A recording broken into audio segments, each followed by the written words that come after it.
Di sebuah dusun kecil yang terhampar di tengah perbukitan hijau Madura, kehidupan sehari-hari sering terasa damai.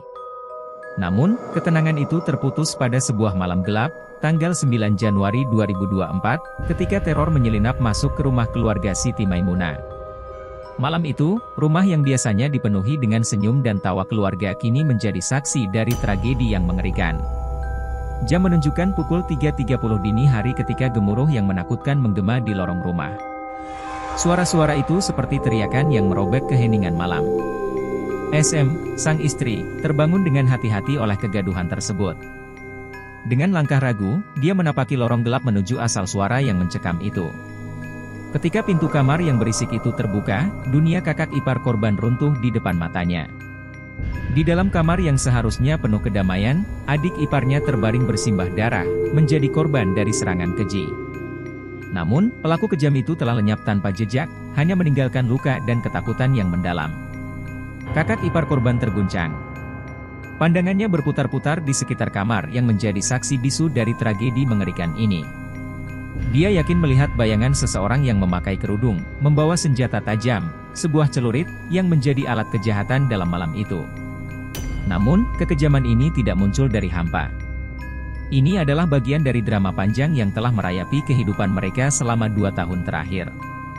Perselingkuhan antara suami SM, Usini, dengan seorang wanita bernama Fitriah telah terbongkar, menghantam kehidupan mereka seperti badai mengerikan. Perselingkuhan itu diungkap ketika Fitriah memaksa Pusini untuk memilih di antara dua hati, dirinya atau SM, istrinya. Pusini, dengan patah hati, memutuskan untuk mengakhiri hubungan terlarang itu dan kembali pada keluarganya. Namun, dendam Fitriah berkobar-kobar, mengarah pada tragedi gelap yang mengguncang dusun Lorpolor. Fitriah, yang penuh dengan rasa sakit dan amarah, merencanakan balas dendam yang mengerikan. Dalam kegelapan malam, dia menyelinap ke rumah SM, membawa senjata pembunuhan, sebuah celurit yang berkilauan di dalam kegelapan malam. Diam-diam, dia masuk ke rumah tanpa diduga siapapun, menemui kamar di mana SM berbaring tanpa curiga. Tanpa belas kasihan, Fitriah menyerang Maimunah, wanita yang menjadi pesaing hatinya, dengan kejam dan niat membunuh. Dia tidak memikirkan apa-apa, kecuali balas dendam dan kepuasan atas penderitaan yang dia sebarkan. Setelah aksi kejinya itu, Fitriah kembali ke rumahnya, berpura-pura tidak tahu apa-apa. Dalam keadaan panik, ipar korban, dengan gemetar, melangkah maju untuk mendekati tubuh saudara perempuannya yang terbaring tak berdaya. Namun, sebelum dia bisa mencapai sisi tempat tidur, bayangan gelap melintas cepat di sudut kamar, sekelebat seperti angin yang menghilang. Pandangan ipar korban yang penuh ketakutan mendarat di sudut ruangan, di mana kilatan cahaya dari pantulan celurit yang berkilauan terlihat bermain-main, menciptakan bayangan menyeramkan di dinding yang gelap. Itu adalah momen yang menghantui, memperkuat keyakinannya bahwa pembunuh kejam itu telah berada di antara mereka. Namun, kejahatannya tidak tertutup rapat. Polisi, dengan tekun, mengikuti jejak-jejak gelap yang ditinggalkannya.